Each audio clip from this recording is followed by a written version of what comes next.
By the way, you're great in the movie. Thank Loved you so it. much.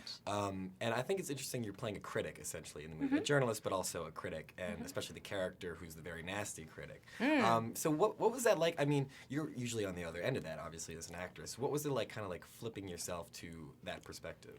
It was really cool, actually. It was very interesting. You know, journalism is a very old tradition, you know, and I like, thinking about it, harking back to the times of like Ernest Hemingway being able to be there and go, you know what, I'm gonna make you feel like you were there, and I'm gonna try to be as impartial as possible, you know? And then you get to this point where it's a lot of opinion journalism, and it's just like, that's what kind of goes out there, and it can make or break a movie, it can make or break an artist, it can make or break a song, anything, and make or break a news item, you know? And I've got a cousin who worked in a news place and was just like, I don't even argue politics anymore because you're arguing over the piece of information that we gave you to argue over. You have no idea what's actually happening. Right.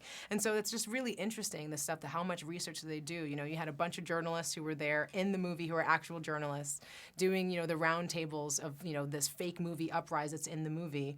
And none of them were really briefed that much, and they all dialed it in. They all no one had lines. So they those were just real journalists. Those are real journalists, Okay. and they all improv'd. Yeah. And I was like, you guys can just turn it on, turn it on and off. Like it was a fake movie, and they didn't even know anything about, and it looked like a proper press junket. And I was like, see, I know a lot of you don't even watch the movie, and you ask these questions. I've seen it in your eyes several times, you know. And then there's those other people who really kind of are there, and you know, that's the thing with Chelsea Brown in this movie. She's a fan.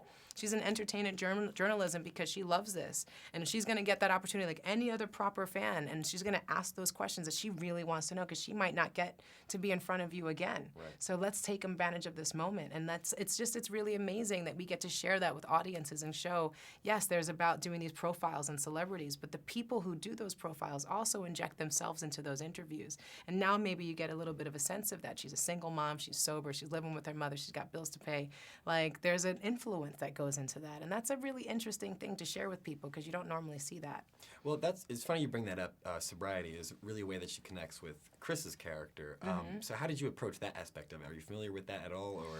You know, it was really interesting. When we were filming, I didn't drink for the entire summer. And I was just like, wow, I'm an alcoholic. Like, I really, like, summer in New York, you're going out, and people are like, hey, would you like a mimosa with breakfast? I'd be like, yes. You know, you have lunch. Would you like some sangria? Absolutely. You know, it's, hey, it's a barbecue. Would you like some beer? I'll have 3. Like, you know, all of a sudden it was like a whiskey, a little aperitif, maybe have a little, you know, I'll have a little, you know, martini, or I'll have a glass of wine, because why not, you know, and it's just sort of like, whoa, I would have had a couple of drinks today easily. And how difficult that must be. And I don't even notice because it's so normal to be able to drink and have those different things. But thinking about it consciously, it was like how difficult that must be for someone who is sober. It's not just the choice of saying I'm gonna stop, but it's also going every single day, multiple times in a day. It is completely normal and natural to go, you're an adult, would you like a drink with that? Yeah. How hard and how steadfast. And when I appreciate that much more now when someone says, I'm 5 years sober. That's 5 years every single day, every hour of every day choosing that. That's a big deal, and good on you. Cool. Well, thank you very much. I appreciate it. Have a good one.